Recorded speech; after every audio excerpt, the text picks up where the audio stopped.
जी। तो कहते हैं आप लोग एबी क्लासेस सुल्तानपुर में आप सभी का फिर से स्वागत है। मैं ऋषभ सिंह करंट की अगली क्लास के साथ फिर आपके सामने हाजिर हूँ। कल छुट्टी थी, ईद का त्यौहार था, तो इस वजह से करंट की क्लास आपको नहीं मिली होगी क्योंकि संस्थान बंद था, स्टूडियो भी बंद था। आज हम उसके आगे कंटिन्यू करेंगे। तो अब जो हमारा एक दिन गैप हुआ है, जैसे हम लोगों को बृहस्पतिवार को क्लास नहीं मिली है, तो अब उसकी भरपाई हम लोग करेंगे। तो इस वजह से शनिवार को एक क्लास और होगी आपकी। मैंने आपको बताया रहा होगा कि जिस सप्ताह में हम लोग छुट्टी करेंगे, क्योंकि 5 दिन क्लास चलती है, अगर बीच में इन 5 दिनों में से किसी एक भी दिन छुट्टी होगी तो उसकी भरपाई हम लोग शनिवार और रविवार को करेंगे। तो बृहस्पतिवार को छुट्टी थी, इसी वजह से आपको एक क्लास और कल मिलेगी, तो आपके पूरे 5 क्लास हो जाएंगे। चलिए, तो आइए हम लोग करंट की शुरुआत करते हैं। आज का जो क्वेश्चन है, पहला क्वेश्चन है कि हाल ही में भारत सरकार ने म्यांमार के किस बंदरगाह के परिचालन का अधिकार ग्रहण कर लिया। हाल ही में भारत सरकार ने म्यांमार के किस बंदरगाह का परिचालन का अधिकार प्राप्त कर लिया। तो आइए देखते हैं आपका। आप जानते हैं कि म्यांमार भारत का एक पड़ोसी देश है। म्यांमार ये भारत का एक पड़ोसी देश है, पड़ोसी देश। तो अपने पड़ोसी देश के साथ हमें अपने संबंध हमेशा अच्छे बना के रखने चाहिए। ठीक, पड़ोसियों के साथ अपने संबंध हमेशा अच्छे रखने चाहिए, क्योंकि आपके काम आपके पड़ोसी ही आएंगे। तो भारत ने भी अपने पड़ोसियों के साथ संबंध अच्छे बनाने चाहे। उसी क्रम में एक परियोजना चलाएगी, उस परियोजना का नाम है Kaladan multi modal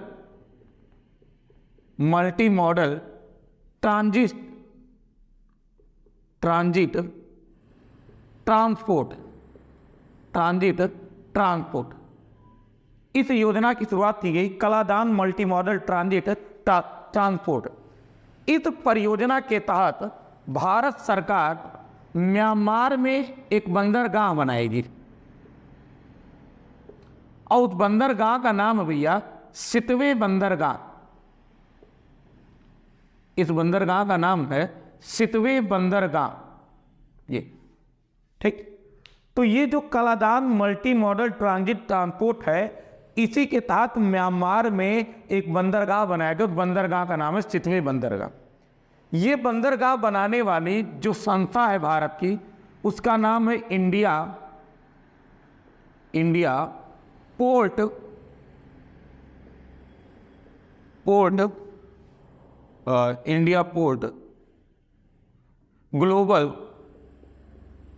global limited.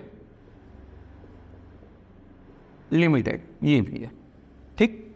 तो Kaladan multi modal transit transport के तहत म्यांमार में एक बंदरगाह बनाया गया। उस बंदरगाह का नाम है सितवे बंदरगाह। इस बंदरगाह को बनाने का काम भारत की एक संस्था के द्वारा किया गया, जिसका नाम है इंडिया पोर्ट ग्लोबल लिमिटेड। और ये जो संस्था भैया, ये संस्था जहाज रानी तथा जल मार्ग मंत्रालय के अधीन आती है। जहाज रानी तथा जल मार्ग मंत्रालय के अधीन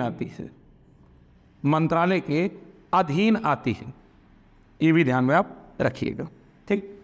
अब ये सितवे बंदरगाह इंडिया पोर्ट ग्लोबल लिमिटेड ने बना के तैयार कर दिया। कहाँ बना के तैयार कर दिया भैया? म्यांमार में। क्यों बनाया गया? इसके माध्यम से भारत और म्यांमार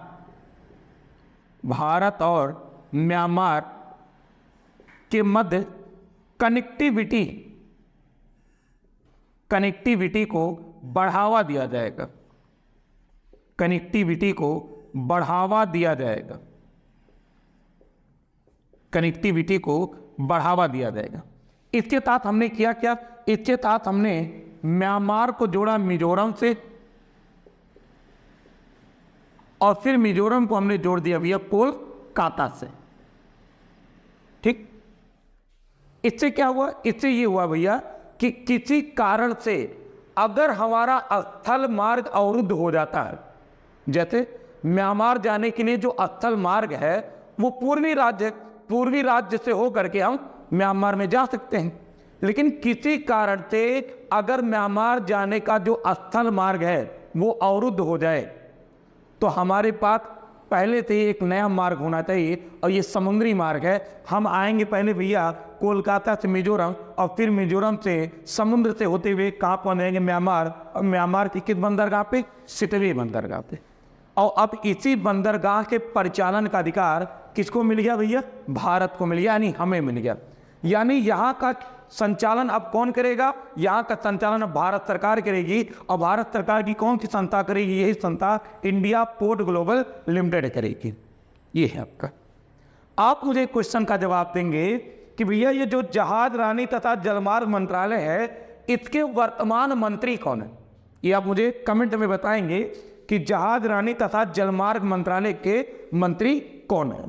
ठीक, तो ये ध्यान में रखिएगा कि म्यांमार जो कि भारत का एक पड़ोसी देश है, हमने इसके साथ एक परियोजना चला रखी है Kaladan multi modal transit transport.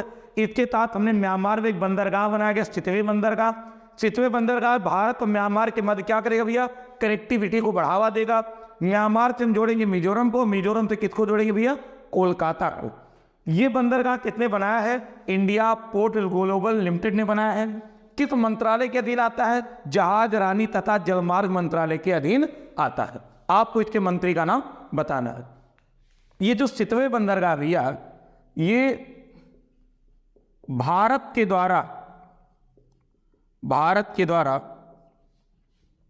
द्वारा विदेशों में बनाया गया दूसरा बंदरगाह, विदेशों में बनाया गया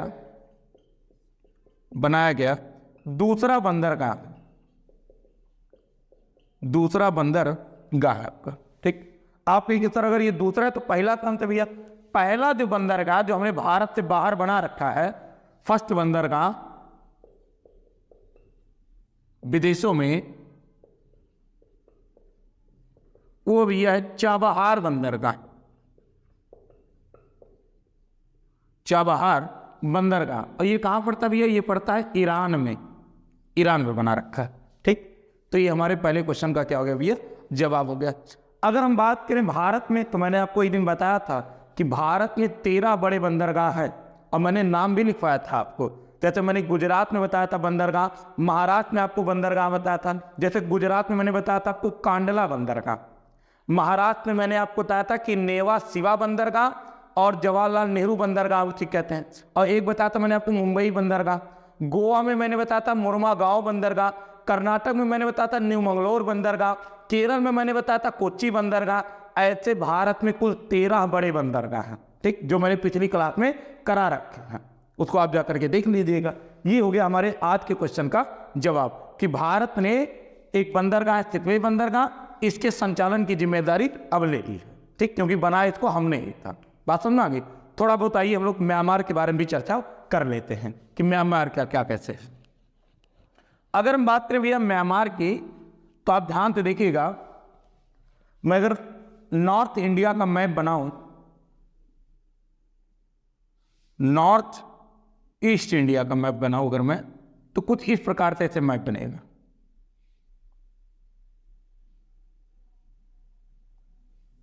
ठीक, और अगर मैं इसको भी थोड़ा सा हाईलाइट कर दूं ऐसे,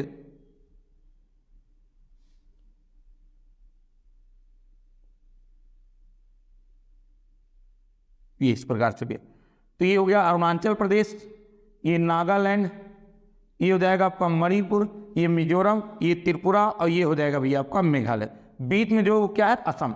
और इधर क्या पड़ता है? इधर पड़ता है भैया म्यांमार। ये ठीक, अगर मैं बात करूं म्यांमार की, तो आप जानते हैं कि म्यांमार का जो पुराना नाम था भैया, इसी का पुराना नाम था बर्मा। पुराना नाम बर्मा।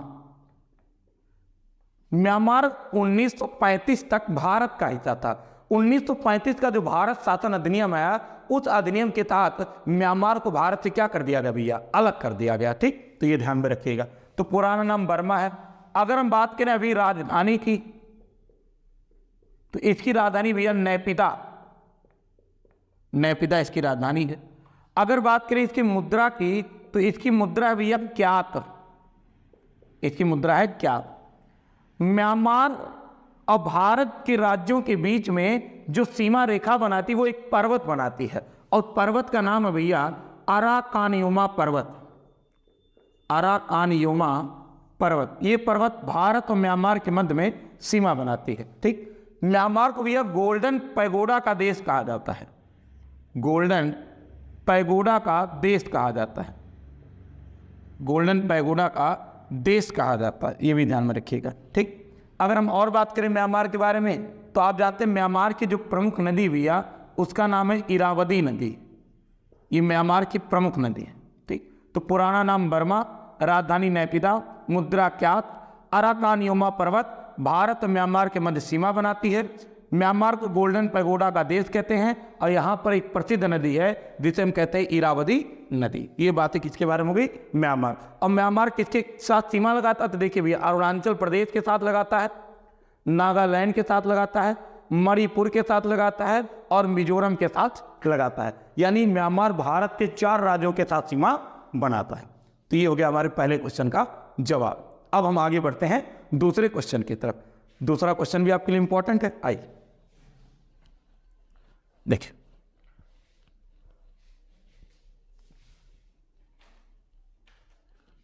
दूसरा क्वेश्चन है भैया कि इकोनॉमिस्ट इंटेलिजेंस यूनिट ने हाल ही में एक रिपोर्ट जारी की, बिजनेस एनवायरनमेंट 2024 रिपोर्ट। उस रिपोर्ट में शीर्ष रैंक किस देश की है?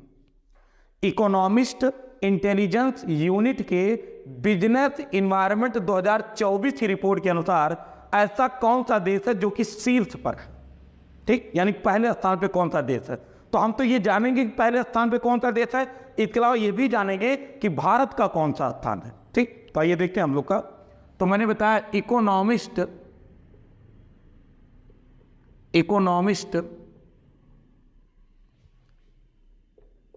इंटेलिजेंस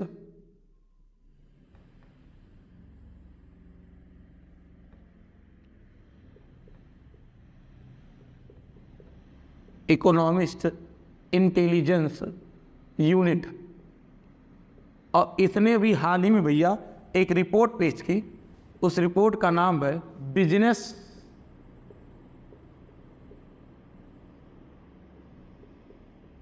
एनवायरनमेंट रिपोर्ट 2024,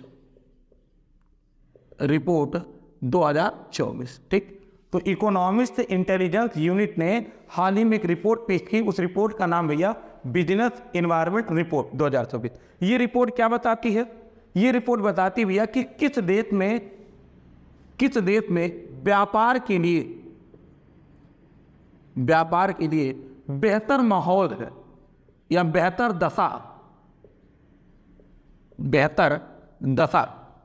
ये रिपोर्ट ये बताती है वह कौन सा देश है जहां व्यापार के लिए बेहतर दशा है, वहां पे व्यापार के लिए बहुत अच्छी परिस्थितियां, वो कौन सा देश है। तो इस रिपोर्ट में यही बताया गया। तो इन्होंने बताया कि पहले स्थान पे जो देश है उस देश का नाम है भैया सिंगापुर। यानी अगर कोई व्यक्ति सिंगापुर में बिजनेस करना चाहे तो उसके लिए वहाँ पे बढ़िया दशा मिलेगी। ठीक, जैसे आजकल आप कहते हैं ना भैया पढ़ाई का माहौल कहाँ बढ़िया है, तो ऐसे ही जैसे पढ़ाई का माहौल कहाँ बढ़िया है, वैसे व्यापार के लिए बेहतर माहौल कहाँ है, बेहतर दशा कहाँ है, तो देश कौन है भैया? सिंगापुर। यानी इस रैंक में पहला, इस रिपोर्ट में पहला रैंक किसका है? सिंगापुर का। अगर दूसरा बात करें भैया तो डेनमार्क का। अगर बात करें भैया तीसरा है अमेरिका। ठीक, अगर हम ऐसे बात करें भारत की, तो भारत की जो रैंक है भैया वो 51वां नंबर है। ठीक, 51 नंबर पे कौन है भैया? आपका भारत। ठीक, भारत में अगर कोई व्यक्ति व्यापार करना चाहता है, ठीक, तो व्यापार कर सकता है, लेकिन इस रिपोर्ट के अनुसार उसकी रैंक कौन सी है? 51वां रैंक है। पहले नंबर पे कौन है भैया? सिंगापुर। यानी व्यापार के लिए सबसे बेहतर दशा कहाँ पे है? सिंगापुर में है। भारत का कौन सा स्थान है? 51वां स्थान पे। बात समझ आ गई आपको? तो वही मैंने बताया कि इकोनॉमिस्ट इंटेलिजेंस यूनिट ने अभी हाल ही में एक रिपोर्ट जारी की, बिजनेस एनवायरनमेंट रिपोर्ट 2024, और इसने बताया कि व्यापार के लिए बेहतर दशा कहाँ है, तो व्यापार के लिए बेहतर दशा है सिंगापुर में। भारत का कौन सा स्थान है? 51वां स्थान। ठीक, ये ध्यान में रखिएगा। आपका कुछ चीज़ें मैं और आपसे पूछ लेता हूँ, यानी ये ध्यान रखिएगा इस रिपोर्ट में भारत की रैंक 51वां है। आगे बताइएगा, भ्रष्टाचार में भारत की कौन सी रैंक है? ठीक। इसके अलावा आप बताएंगे खुशहाली और शांति में भारत का कौन सा रैंक है? जेंडर गैप इंडेक्स में भारत का कौन सा रैंक है? ठीक। इसके अलावा आप बताएंगे इन्वायरमेंट परफॉर्मेंस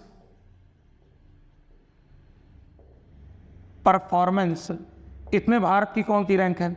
इसके अलावा आप बताएंगे शेयर मार्केट में भारत का कौन सा रैंक है? शेयर मार्केट में। ठीक। आप इसके अलावा बताएंगे एशियन गेम्स में भारत का कौन सा स्थान था? और आप बताएंगे पैरा एशियन गेम्स में भारत का कौन सा स्थान था? पैरा एशियन गेम्स में। ठीक। नवाचार में भारत का कौन सा स्थान है भैया, ये भी बताएंगे आप। ठीक। और इसके अलावा बताएंगे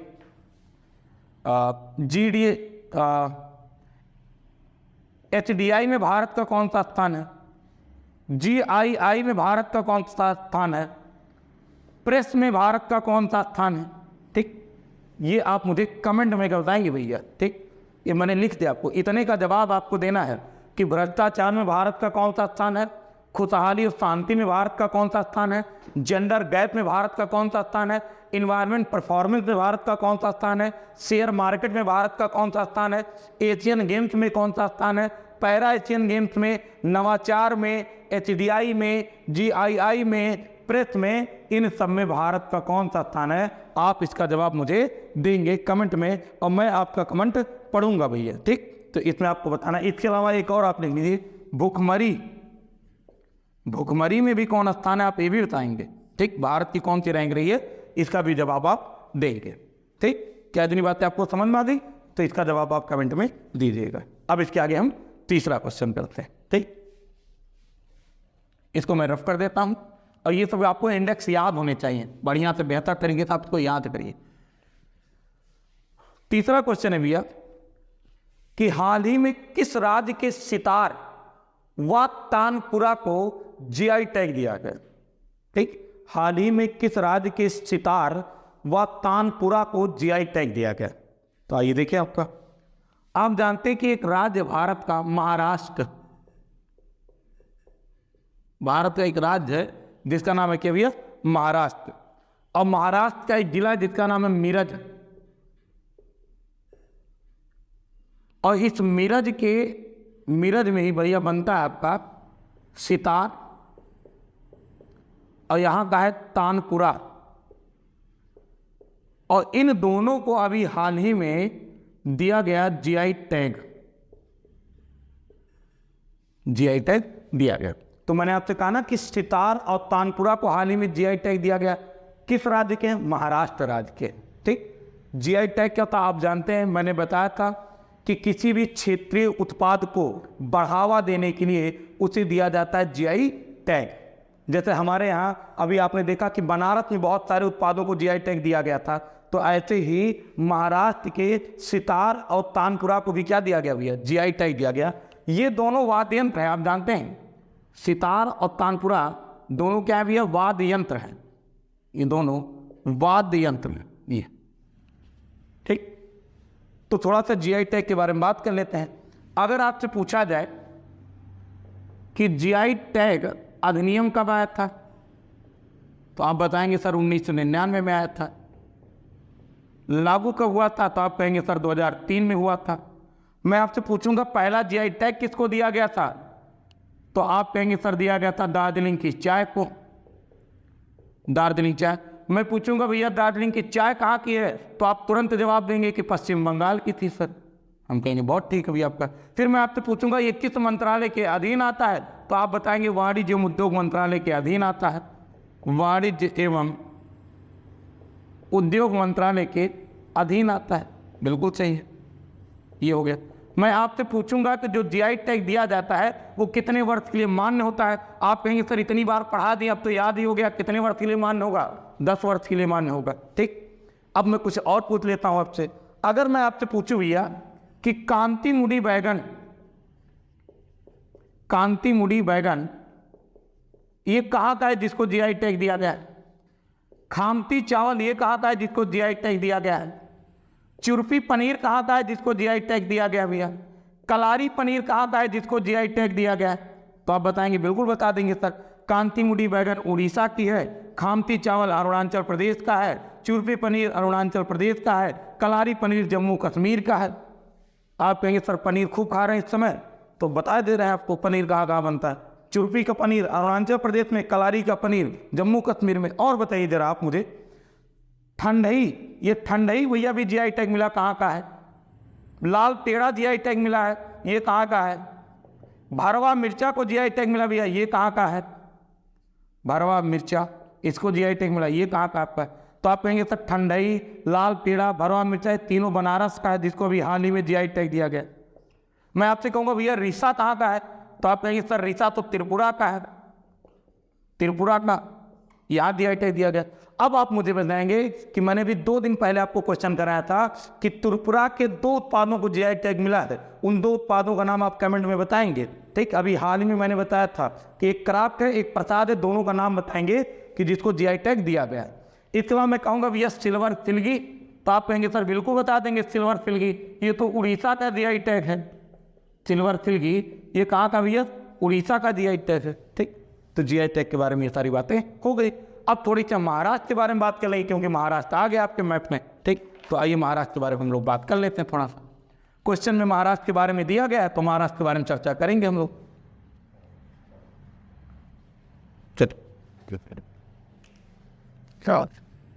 महाराष्ट्र, अगर महाराष्ट्र की बात करें तो आप जानते भैया राजधानी क्या है? मुंबई। सीएम कौन है? तो आप कहेंगे सर एकनाथ शिंदे, एकनाथ शिंदे। ठीक, अगर मैं आपसे बात करूं लोकसभा सीट और राज्यसभा सीट, तो लोकसभा सीट है भैया 48, राज्यसभा सीट है 19, और विधानसभा सीट की बात करें तो आप जानते हैं ये विधानसभा सीट है 288। ठीक, 2 विधानसभा सीट कितने भैया? 288। आप जानते हैं भैया कि उत्तर प्रदेश और बिहार 2 ऐसे राज्य हैं जहाँ पे विधानसभा भी और विधान परिषद भी है। आंध्र प्रदेश और तेलंगाना 2 ऐसे राज्य हैं जहाँ विधान परिषद भी है और विधानसभा भी है। इसी प्रकार से महाराष्ट्र और कर्नाटक 2 ऐसे राज्य हैं जहाँ विधानसभा भी और विधान परिषद है। तो ये ध्यान में रखिएगा, जो महाराष्ट्र है यहाँ विधान परिषद भी पाई जाती है, विधान परिषद भी है, ये भी ध्यान में आप रखिएगा। ठीक, और हम बात करें आगे, तो महाराष्ट्र में हम बात करेंगे नेशनल पार्क का। तो एक नेशनल पार्क है पेंच नेशनल पार्क। जो पेंच नेशनल पार्क है ये महाराष्ट्र और मध्य प्रदेश की सीमा पर है। एक भैया संजय गांधी, संजय गांधी नेशनल पार्क, ये भी आपका महाराष्ट्र में। ठीक, इसके अलावा अगर हम बात करें एक है नवेगांव, नवेगांव ये भी कहाँ पड़ता है भैया? ये भी नेशनल पार्क है आपका महाराष्ट्र में। एक है भैया आपका चंदोली, एक है चंदोली, चंदोली, और एक है भैया गुगामल, गुगामल ये भी। तो ये सब यहाँ के क्या है? नेशनल पार्क, इसको भी ध्यान में आप रखिएगा। अगर हम बात करें लेक की, यहाँ के एक फेमस लेक है जिसको आप जानते हैं लोनार, लोनार झील, यहाँ का एक प्रसिद्ध झील भी है लोनार। ठीक, ये भी ध्यान रखिए। ये जो महाराष्ट्र का मुंबई आपका, मुंबई, ये मुंबई भैया एक द्वीप पर स्थित है। तो द्वीप का नाम है सालसेट द्वीप, सालसेट द्वीप, ये घनी आबादी वाला द्वीप है भैया सालसेट द्वीप। और इसी महाराष्ट्र का एक जिला है ठाणे, ठाणे एक जिला है, ये सर्वाधिक जनसंख्या वाला जिला है। जनसंख्या के आधार पर सर्वाधिक बड़ा जिला कौन सा भैया? ठाणे, सर्वाधिक जनसंख्या वाला जिला ठाणे, सर्वाधिक जनसंख्या वाला जिला। और याद रखिएगा भारत पर आक्रमण करने वाला पहला जो मुस्लिम था वो आया था 636 ईस्वी में, और भी कहाँ आया था भैया? ठाणे में आया था, लेकिन वो असफल रहा था, ये भी ध्यान में रखिएगा। भारत पे जो पहला अरब आक्रमण हुआ था वो 636 ईस्वी में हुआ था, लेकिन वो आक्रमण असफल रहा था। और उस समय जो खलीफा थे उस खलीफा का नाम था उमर, खलीफा का नाम था उमर, उनके समय हुआ था। लेकिन बाद में आपने देखा कि 712 ईस्वी में आता है आपका मोहम्मद बिन कासिम, मोहम्मद बिन कासिम, और ये सिंध पर हमला करता है और सिंध पर विजय प्राप्त कर लेता है। ये भी ध्यान में आप रखिएगा। तो यहाँ की एक लेक है जिसका नाम है लोनार झील, ठीक। और अगर यहाँ का हम बात करें भैया त्यौहार की, तो एक बड़ा प्रसिद्ध त्यौहार है गुड़ी पड़वा, गुड़ी पड़वा, ठीक। ये नवरात्र के शुभ अवसर पर ही इसकी शुरुआत होती है, गुड़ी पड़वा। और अगर हम बात करें यहाँ के लोक नृत्य की, लोक नृत्य, तो आपने एक नृत्य का नाम सुना होगा लावनी, ठीक, लावनी नाम सुना होगा, तो यहाँ लावनी है भैया आपका। और एक आपने सुना होगा तमाशा, ये यहाँ का क्या भैया लोक नृत्य, ठीक। तो ये सारी बातें किसके बारे में हो गई, महाराष्ट्र के बारे में हो गई। तो आज के लिए बस इतना ही करते हैं, और कल आपको फ्री क्लास में दूंगा करंट की, क्योंकि एक दिन आपका गैप हुआ था इस वजह से। तो इसको आप बढ़िया पढ़िएगा, जो मैंने क्वेश्चन पूछा उस क्वेश्चन का जवाब आप बाकायदा कमेंट में करिएगा, मैं आपका कमेंट पढ़ूंगा, ठीक। तो आज के लिए बहुत बहुत धन्यवाद।